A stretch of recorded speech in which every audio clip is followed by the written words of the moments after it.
Tonight in our global recession watch, guess what? European Central Bank announced today that they would slash interest rates to a negative 0.5%. Good gosh, you heard that right. Interest rates in Europe are going negative. So borrow away, corporations. It's almost like free money. But if you're just a regular guy who's out there trying to save for his retirement, good luck. Remember the expression, a dollar saved is a dollar earned? Well, now it's actually less than a dollar earned. Seriously. Now, what does this say? It says what we've been telling you, that the global economy is slowing down. And there is a recession right around the corner. And by the way, the President of the United States is all for it. Yeah, Mr. Trump came out today and said he wants the Fed here in the United States to follow suit and go into negative interest rates if need be here as well, which of course would be great for his political prospects and certainly in the short term anyway, but not necessarily good for the country and certainly not in the long haul.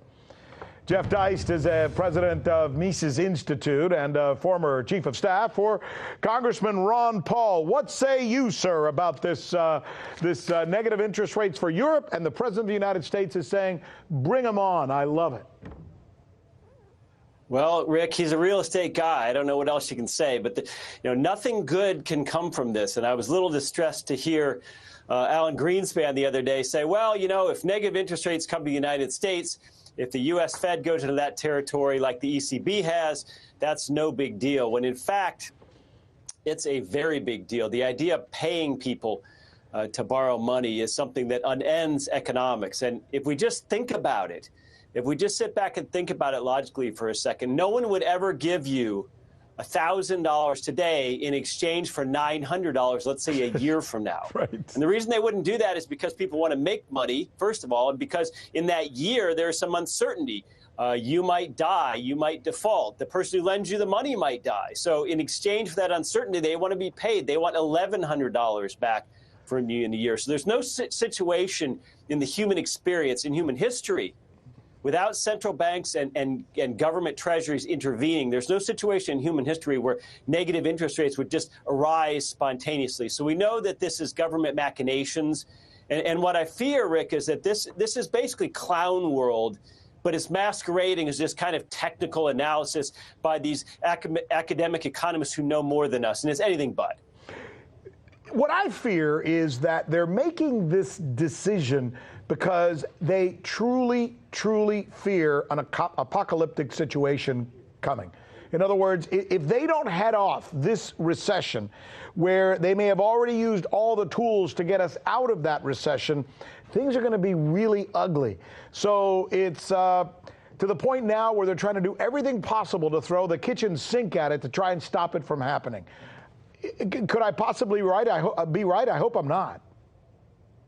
Well, I think you are right. And that's what they did in 2008 after the crash. If you read David Stockman's wonderful book, The Great Deformation, you'll learn all about it.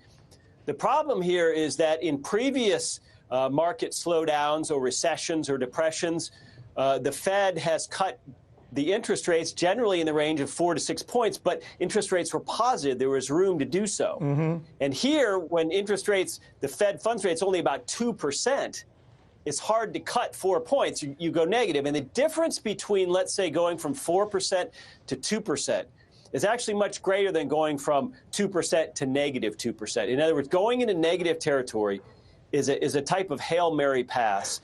It goes against everything we know about economics and how you actually build a prosperous society, which is by producing things, not by trying to stimulate everybody to buy stuff.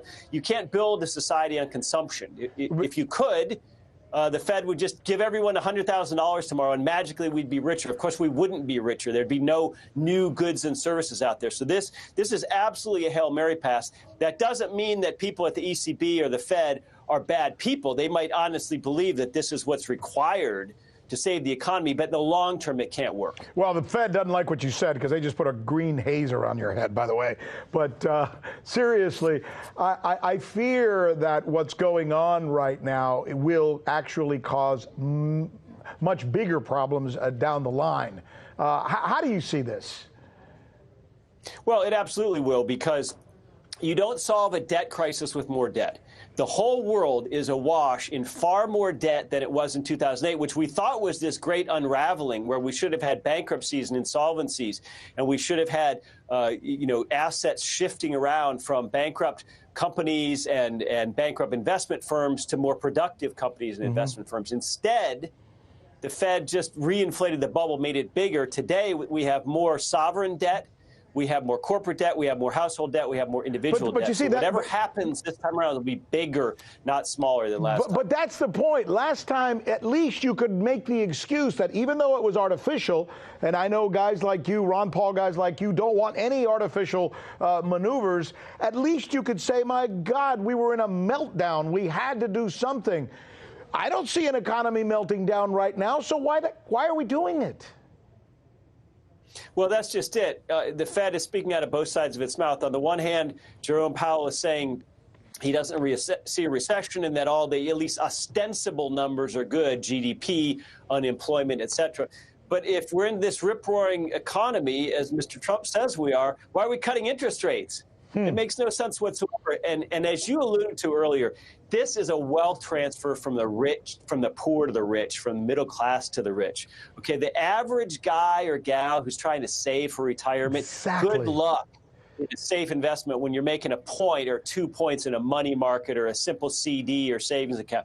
That's why so much money has gone into equity. That's why people are buying Amazon, because little old ladies have to chase yield. They used to get 10% at the bank.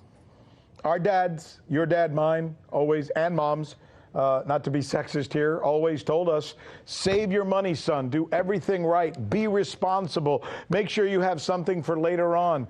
And we did that, and now our government seems to be telling us, no, that's stupid. Just let the corporations buy a bunch of stuff practically for free, and they'll own everything, and it doesn't matter what you have. That seems to be the message. I mean, as harsh as it may sound, and you know what? That ain't good. That just ain't good. And, well, we're out of time. But you know what? It's a good conversation, and I think it's important that we talk about these kinds of things. So good to have you on. Look forward to getting you back. Thank you, Rick. So you haven't heard that we're the ones covering the stories that you won't see covered anywhere else? In Venezuela, Kazakhstan. Let's go to Hong Kong. And the media reaction to that has been crickets. How about the way we cover those stories?